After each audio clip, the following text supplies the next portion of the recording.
Hi hello ನಮಸ್ತೆ. ಎಲ್ಲರೂ ಹೇಗಿದ್ದೀರಾ? ಎಲ್ಲರೂ ಚೆನ್ನಾಗಿದ್ದೀರಾ ಅಂತೇಳಿ ಭಾವಿಸ್ತೇನೆ. ಆ್ಯಂಡ್ ಸೊ ಇಲ್ಲಿ ಏನು ಕೆಲಸ ನಡೀತಾ ಇದೆ ಅಂಥೇಳಿ ವಿಚಾರವನ್ನು ನಿಮ್ಮ ಜೊತೆ ಹಂಚ್ಕೊಳ್ಳುವ. ಸೊ ಇಲ್ಲಿ ನೋಡ್ತಾ ಇರ್ಬೋದು ನೀವು, ರೋಟ್ರಿ ಹೊಡಿತಾ ಇದ್ದೀವಿ.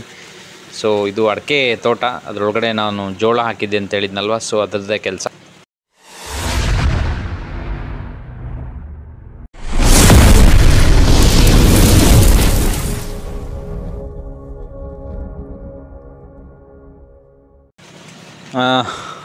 ವಿಡಿಯೋ ಮಾಡಿರೋ ವಿಷಯ ಏನಪ್ಪ ಅಂತೇಳಿದ್ರೆ, ಸೊ ಈ ಅಡಿಕೆ ತೋಟದೊಳಗಡೆ ಜೋಳ ಹಾಕೊಂಡು ಎಷ್ಟು ಕೆಲಸಗಳು ಹೇಗೆಲ್ಲ ಆದವು ಅಂತೇಳಿ ನಿಮಗೆ ತಿಳಿಸ್ಕೊಡೋಣ ಅಂಥೇಳಿ. ಆ್ಯಂಡ್ ಸೊ ಇವಾಗ ಆಲ್ರೆಡಿ ನಾವು ಜೋಳ ಇದರೊಳಗಡೆ ಮುರಿದಾಗಿದೆ. ಅದರದ್ದು ವಿಡಿಯೋ ನಾನು ಹೇಳಿದ್ನಲ್ಲ, ಲಾಸ್ಟ್ ವಿಡಿಯೋದಲ್ಲಿ ತೋರಿಸಿದ್ದೀನಿ ನಿಮಗೆ. ಅದನ್ನು ಎಷ್ಟು 10-12 ಕ್ವಿಂಟಲ್ ಆಯಿತು. ಸೊ ಅದನ್ನು ತೊಗೊಂಡೋಗಿ ಒಂದೇ ದಿನ ಮುರಿದು ಅದರ ನೆಕ್ಸ್ಟ್ ಡೇ ತೊಗೊಂಡೋಗಿ ಸೇಲ್ ಮಾಡಿದ್ದಾಯಿತು. ಅದಾದ ನಂತರ ನೋಡಿ ಹೇಗೆ ಕಾಣ್ತೈತೆ ಅಂಥೇಳಿ ಅಡಿಕೆ ತೋಟದೊಳಗಡೆ. ಸೊ ಸಿಕ್ಕಾಪಟ್ಟೆ ಹಳ ಬಂದಿದೆ. ನಾನು ಆ್ಯಕ್ಚುಲಾಗಿ ಹಳ ಕಂಟ್ರೋಲ್ ಆಗಲಿ ಇದರೊಳಗಡೆ ಅಂಥೇಳಿ ಜೋಳ ಹಾಕಿದ್ದದ್ದು. ಬಟ್ ಜೋಳದ ಹತ್ರನೇ ಹಳನೂ ಬಂದ್ಬಿಟ್ಟಿತ್ತು. ಸೊ ಅದಾದ ನಂತರ ಈಗ ಜೋಳ ಮುರಿದ ನಂತರ ರೋಟ್ರಿ 8 ಅಡಿ ಇದೆ.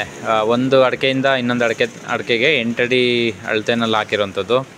ಸೊ ನಮ್ಮ ದೊಡ್ಡ ಗಾಡಿ, ನಮ್ಮದು ಮಹೇಂದ್ರ ಆ ಗಾಡಿ ಹೋಗಲ್ಲ. ಸೊ ಹಾಗಾಗಿ ಇದು L&Tದೊಂದು ಒಂದೇ ಸ್ವಲ್ಪ ಅದ್ರಿಗಿನ್ನ ಚಿಕ್ಕ ಗಾಡಿ ಬರುತ್ತೆ.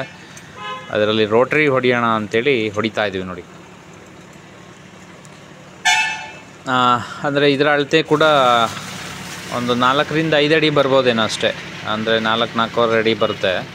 ನೋಡಿ ಆ ಕಡೆ ಈ ಕಡೆ ಒಂದು 2 ಅಡಿ ಉಳ್ಕೊಳ್ತೈತೆ. ಅಂದರೆ ಅಡಿಕೆಯಿಂದ ಆಚೆ ಅಡಿಕೆಗೆ ಅಲ್ಲಿ ಹಳ ಕೂಡ ಉಳ್ಕೊಳ್ತೈತೆ.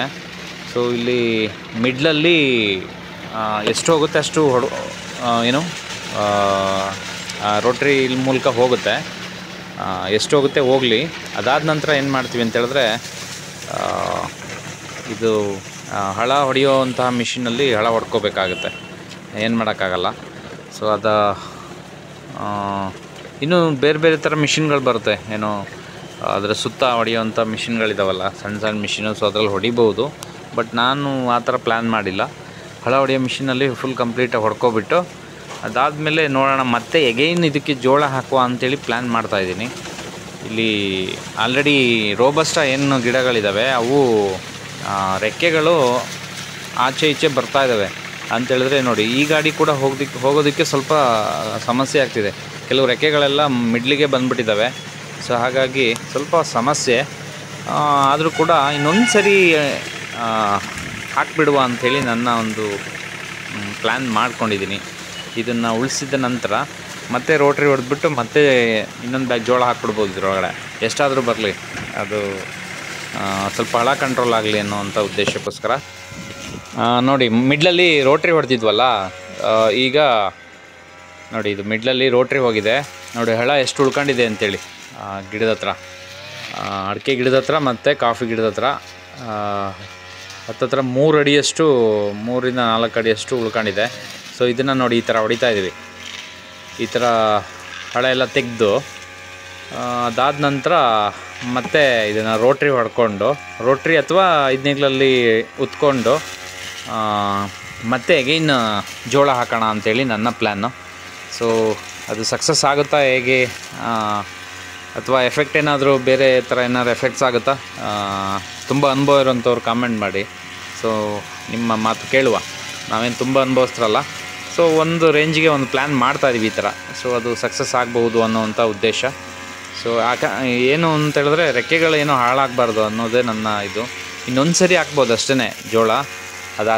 ಅಷ್ಟರಲ್ಲಿ ನೋಡಿಲಿ ರೆಕ್ಕೆಗಳು ಆ ಕಡೆ ಈ ಕಡೆ ಬಂದುಬಿಡುತ್ತೆ. ರೋಬಸ್ಟ ಗಿಡದ ರೆಕ್ಕೆಗಳು ಆಚೆ ಈಚೆ ಬಂದುಬಿಡುತ್ತೆ.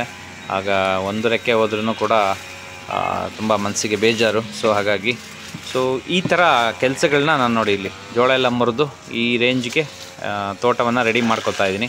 ನಿಮ್ಮ ಅನಿಸಿಕೆ ಅಭಿಪ್ರಾಯಗಳನ್ನ ತಿಳಿಸ್ಕೊಡಿ. ಆ್ಯಂಡ್ ಯಾರು ಸಬ್ಸ್ಕ್ರೈಬ್ ಮಾಡ್ಕೊಂಡಿಲ್ಲ, ಸಬ್ಸ್ಕ್ರೈಬ್ ಮಾಡ್ಕೊಳ್ಳಿ, ಶೇರ್ ಮಾಡಿ, ಕಮೆಂಟ್ ಮಾಡಿ, ಲೈಕ್ ಮಾಡಿ. ಆ್ಯಂಡ್ ಹೀಗೆ keep watching. And thank you so much.